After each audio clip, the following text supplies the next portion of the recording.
Hi, how the heck are you? I have something that might be considered a hot take. I think The Last of Us Part 2 is better than Part 1. I know.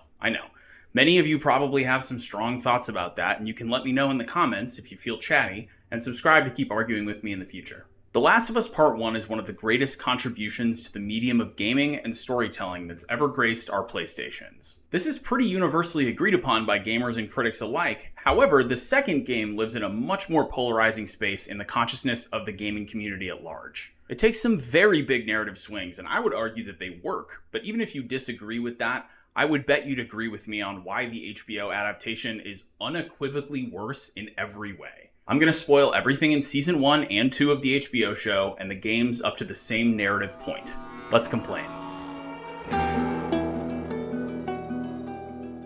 When HBO's adaptation of the game series was first announced, people were understandably pretty skeptical. Historically, video games have been wildly unsuccessful in being adapted for film or television, and until around the time that this show launched, that had pretty consistently been the case for 3 consecutive decades. Fans were worried the show wouldn't do the games justice, but given the nature of the presentation of The Last of Us and how they're essentially presented as films with gameplay sections slotted between dramatic moments, it seemed possible this could actually work as a TV show. Then the casting of the main characters was announced, and people lost even more faith. There are a lot of legitimate reasons to complain about the casting choices made on this show, but unfortunately for every legitimate complaint, there are like 10 very stupid complaints that hold no water whatsoever. The real issues with the casting tend to be drowned out by a sea of annoying, gross internet dudes complaining about how video games are supposed to be sexy, and I'll touch on that later, but needless to say, people weren't optimistic. Then the trailers dropped, and the show got closer, and the buzz from non-gamers all over the world picked up, and it seemed like there was a glimmer of hope that the show wouldn't ruin the narrative from the games. It launched to extremely high viewership, and the first season is widely regarded by fans, new viewers, and critics to be an excellent season of prestige television. The days of writers taking on source material that was already successful as a game and thinking they knew how to improve upon it for wider audiences were behind us, and the entirety of the first game had been truncated into a single season of incredible television. The character performances were game accurate, the visuals were sometimes shot-for-shot remakes of sequences in the first game, and the budget was so high that every clicker looked as disgusting as we'd all hoped they would on film. The tone wasn't softened for general audiences, and it paid off. Pedro Pascal and Bella Ramsey had incredible chemistry, and they created a believable found father-daughter dynamic for us to latch onto, just like Troy Baker and Ashley Johnson gave us in the games. They even both got to appear in short cameos to further lend credence to the respect the showrunner had for the source material. The music was composed by Gustavo Santaolalla, just like in the games, and Neil Druckmann, the head writer and co-director of the games, served as a writer on the show as well. After my girlfriend and I finished watching the Season 1 finale, she asked me how close to the game the show had been, and I loaded up the last 30 minutes of the first game for us to watch on YouTube. Nearly every single shot was identical, and my girlfriend, realizing this, asked to play the game, and also asked to play the second game before the next season aired, because she was jealous of the experience that I was able to have seeing something I loved so much be so faithfully recreated for non-gamers to enjoy. During the airing of Season 1, something really special happened that had deeply destabilizing effects on the future of the show. In Episode 3, Long Time, the show explores the untold story of Bill, played by Nick Offerman, and his husband Frank. In the first game, when Bill is introduced, and in a few letters and notes found scattered throughout the corresponding sequence of the game, Bill's sexuality and relationship to Frank are very gently alluded to. So this episode expanding on that created a lot of interest amongst fans, and casting Offerman and Murray Bartlett for a single episode story made viewers excited to see how it would play out. What resulted was a devastating tale of love and loss in a world harsher than our own, and it was both beautiful and entirely heartbreaking. It wasn't a story about being gay in the apocalypse, it was simply a story about loving someone more than anything and living through an apocalypse. The fear of losing someone you love is so universal, and the show did such an excellent job of capturing that fear and heartbreak in a visceral and present way. The pure humanity of the characters was the draw, and in all honesty, if Ellie and Joel were cut from the script entirely and the Bill and Frank story was expanded upon, it could very well have served as the core of its own feature script. Offerman and Bartlett were both nominated for several awards for their involvement. Press and reviewers praised them and even referred to the work in the episode as career best performances. And Offerman even won that year's Emmy Award for Outstanding Guest Actor in a Drama Series. Needless to say, the episode was seen as the crown jewel of a season of television that was already of a franchise-making strength for HBO in a time where they pretty desperately yearned for another Game of Thrones level hit. And given the position HBO was in and the success of this masterclass episode, it's extremely clear that the people in charge learned the wrong lesson coming out of the first season. So season 1 had ended, and the casting of part 2's Abby was announced. Caitlin Dever, an extremely talented young dramatic actress, was previously very close to playing Ellie in a cancelled film adaptation of the first game. So years later, when she was announced to be playing part 2's foil to Ellie, people got excited. Given the narrative twist in this season of the show, having more power of acting to support Bella Ramsey's Ellie was a must, and casting someone as grounded and talented as Dever seemed like a move in the right direction for the show going forward. Then, trailers for the new season dropped, and it looked as if it would maintain the quality fans of the show had come to expect, but oh boy was that not the case. The lesson that management seemed to take from that wildly successful original episode in season 1 seemed to have been that they knew better than the source material. If we can write a single episode and get nominated for all of these awards, why not do that the whole time? Brilliant.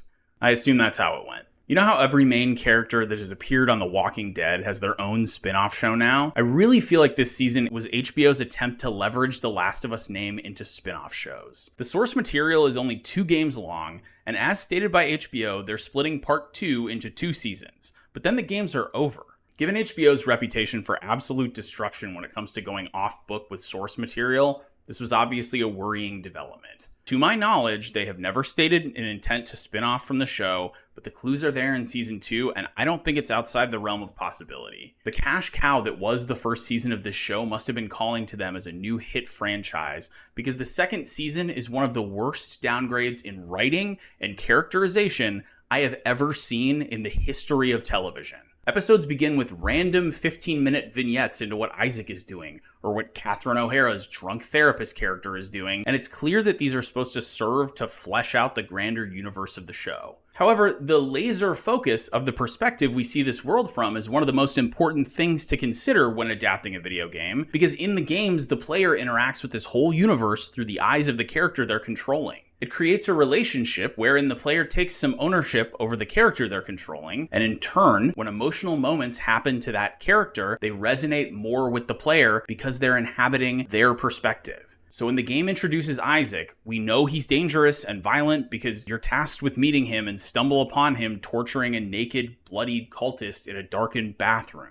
He hands his knife to another wolf soldier and tells them not to let the torture victim fall asleep, and then he enters a calm conversation with another character. This portrayal, slotted into a point in the narrative where it makes a lot more sense because the player has heard about how brutal Isaac is for some time at this point, serves to enforce the player's expectation of the character and creates an aura of fear around interacting with him right away. But in the show, we're just randomly introduced to him in his own vignette in an episode that has nothing to do with him without context. He shoots some soldiers and defects to the wolves, and that's it. Later, we see a vignette of him torturing a cultist, but it's turned way up from the game, and he graphically heats a frying pan to burn the naked cultist. It's in a bright kitchen, and there's no nuance present whatsoever. It's just a gross out moment, kind of shown for shock factor to make it stick in your mind that the show is actually willing to go that far, which is just awful writing. There's no reason to have changed that except to introduce Isaac earlier in the show, and the narrative structure of his introduction is clumsy and weird and bereft of all context. I can understand wanting to weave some of the characters in earlier in the story, but having to manufacture extra scenes for them is the worst part of the writing across the season, so it only serves to weaken the subject's characterization when compared to the games, which in turn weakens the overall strength of the storytelling. It takes away from the quality of the show, and it spits on the established, successful narrative structure of the second game. And the whole season is like this. The amount of time spent alongside Ellie after Joel is killed in the second episode is lessened tremendously, and the narrative of the second game doesn't work at all if that's just presented as jumping all over the place to see all the people in the settlement fight a war against the infected, which is just another thing that was such a clumsy inclusion.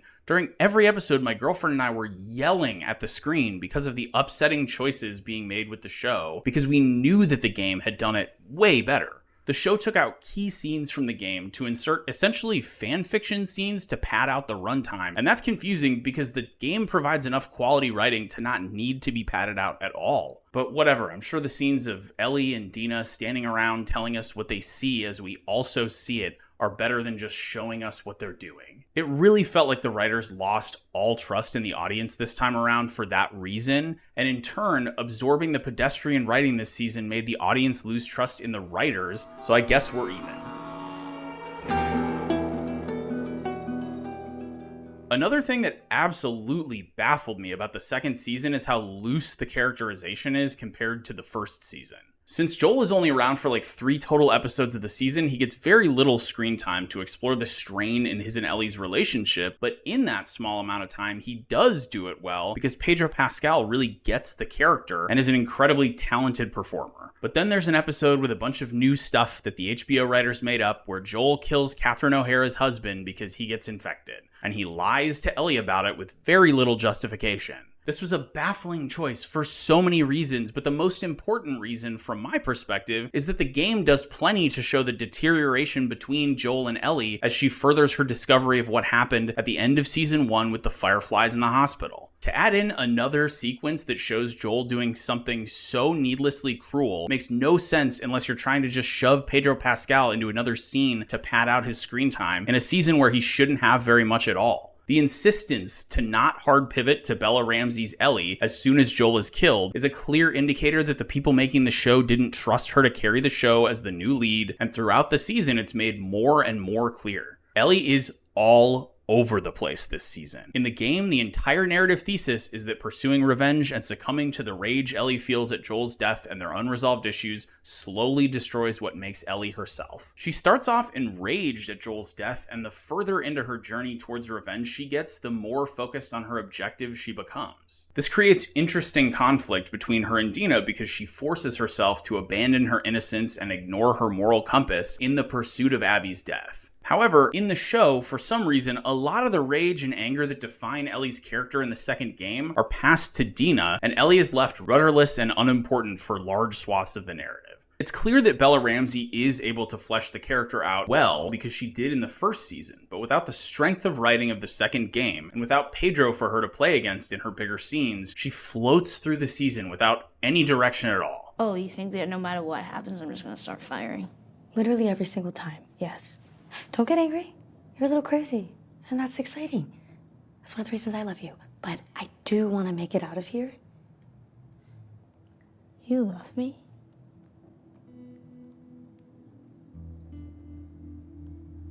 Her role is mostly boiled down to young lesbian comedic relief, and as a result, it's extremely jarring when we reach the episode where she kills Nora to try and get to Abby, because there's been barely any build whatsoever throughout the season for her to make the choice to brutally beat another human being to death. There are little glimpses of the strength of the characters from the games in this season, but they nearly always occur when the show leans on the source material, like it did for most of the first season.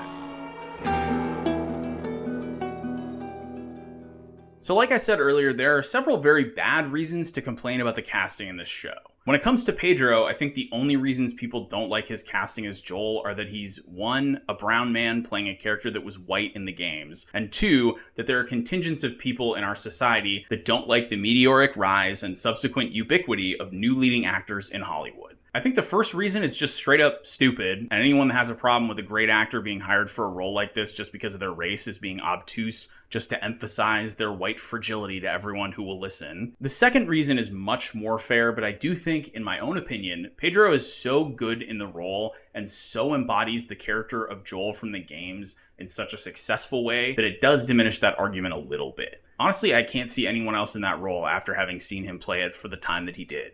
There are also plenty of bad reasons to complain about Bella Ramsey's casting as Ellie, the first of which is based entirely on their appearance and a bunch of people online bullying them because of a gross male gaze thing. I think it goes without saying that this is a stupid reason to complain about anything, and also a disgusting source of online harassment that has existed time and time again in our modern society. Another bad reason to complain about her casting is that she's been open about using she, her, they, them pronouns and her autism diagnosis. Again, these are very stupid reasons to dislike a casting, and another set of reasons that Bella has endured a huge amount of online harassment, which is never appropriate when it comes to immutable attributes outside of our control as people. And it's a real shame that so many people have latched on to such gross reasons to dislike her casting, because post-season 2, I'm actually a strong defender of her being the wrong choice for Ellie, and those people drown out a lot of the actual appropriate criticisms of her performance. Like I said earlier, it's clear the writers didn't trust that the handoff would be successful if they copied the game's pivot to Ellie as the main character, and as a result, her weak performance in season 2 is emphasized even more. The writing of her character is so weird and so uneven, and her performance suffers for it. She's obviously giving her best try for each time the writing switches up her character, but even without the confused writing, it's clear that without Pedro to play against, she wouldn't be super capable of carrying the show with the gravitas that the role requires. Lastly, I'd like to make a complaint about Caitlin Devers. She's an incredible actress, and I don't have any issues with her performance for the small amount of time we saw her in this season, but I do have one big complaint. Abby's character is so centrally informed by how muscular and physically powerful she is. Devers seemingly did literally nothing to physically prepare for the role, which shows a lack of care for the source material on the show's behalf as well. Without the existence of Abby's uniquely threatening physique, her character suffers from a crisis of credibility. I'm not kidding when I say that nearly every time she's referenced by another character in the game, she's referred to in some way as a jacked monster. I was so deeply disappointed in Devers' choice not to pursue that aspect of the character at all, and it really put a bad taste in my mouth about her approaching the role with a level of earnestness or seriousness. So, what happens now? Neil Druckmann, writer and director of the games, has left the show in the fallout of Season 2's negative reception. Bafflingly, the second season has a critic consensus of a 91% fresh score on Rotten Tomatoes, so apparently the market for the show was just critics. The fan response has been pretty universally bad, but anecdotally I do know a few people who never played the games who are happy with the show, so it's not impossible to have liked it. I think there's a small group of show fans who don't know the game's story who will stick with it until the end when next season is released, and I do think there's a good chance the next season will be better than this one as a result of the shift to Abby's perspective at the end of season 2. Devers is far more likely to be able to carry the show as the lead, so I don't discount that the show isn't beyond a season 3 redemption, but the weakness of season 2 will never be undone, and the damage to the franchise at large has been said and done for sure at this point. Per my earlier assessment, I also assume the show won't result in any spin-offs, and again, that was just me making a wild prediction anyway, but after the failure of season 2, I have a hard time believing HBO would do anything more with the franchise IP than finish the narrative up with a final season. In the meantime, if anyone out there is looking for a good adaptation of a game franchise for TV, at the time of me filming this video, the first 3 episodes of Twisted Metal Season 2 have been released on Peacock, and that show is surprisingly great. Let me know in the comments what you thought about Season 2 of the show, and if you plan to watch Season 3 when it releases. My girlfriend and I just bought a house, so I've been wildly inconsistent for the last 6 months or so, but now that we finally moved in and settled, I'll be working to crank videos out with a little more variety and a little more frequency, so please do subscribe for more and stick around for the fun. Thanks for watching. See you next time.